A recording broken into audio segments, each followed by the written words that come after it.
যে ব্যক্তি কোনো বিষয় নিয়ে বারবার বারবার আল্লাহর বিরক্ত করে না, তারপর আল্লাহ রেগে যান।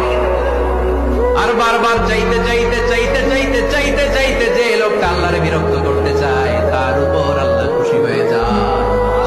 আর মনে রাখতে হবে, the grief is impermanent, the struggle is impermanent. এই পৃথিবীর কোন দুঃখ, কষ্ট আর সমস্যা এটা পার্মানেন্ট নয়। সমস্যার পরে সমাধান আছে, দুঃখের পরে আনন্দ আছে। মাঝে মাঝে আল্লাহ আমাদেরকে দুঃখ কষ্ট দিয়ে পরীক্ষা করতে চান, এগুলো আমাদের জন্য খারাপ নয়। এই দুঃখ কষ্ট বিপদ আমাদের কোমরকে সোজা করে, আমাদের পায়ের মাটিকে শক্ত করে। চিল্লায় বলেন ঠিক কিনা? প্রতিকূল পরিবেশে কিভাবে বাঁচতে হয় এই দুঃখ কষ্ট আমাদেরকে শিখায়।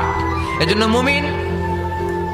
মুমিন বান্দার বৈশিষ্ট্য হচ্ছে দুঃখ কষ্ট বেদনা জ্বালা এগুলোতে সে আপসেট হয় না, সে হাল ছেড়ে দেয় না, সে ভরসা রাখে একজনের উপর। চিল্লায় বলতে হবে তিনি কে? কারণ মুমিন জানে রাত্রি যত গভীর হয় অন্ধকার তমানিসা ভেদ করে সুবহে সাদিক হয়। মুমিন জানে গর্ভবতী নারীর পেটের ব্যথা যেই দিন বাড়তে থাকে ওই দিনই নতুন মেহমান আগমনের সময় ঘনাতে থাকে। মুমিন জানে তার জীবনে দুঃখ কষ্ট বিপদ যত বাড়তে থাকে সুখের দিন কাছে আসতে থাকে। তুমি কি পাপ করেছো, কি অন্যায় করেছো? তুমি জানো না আমার রব কত মেহেরবান, তিনি কত দয়ালু, তিনি ভালোবাসার আধার, তিনি করুণার আধার।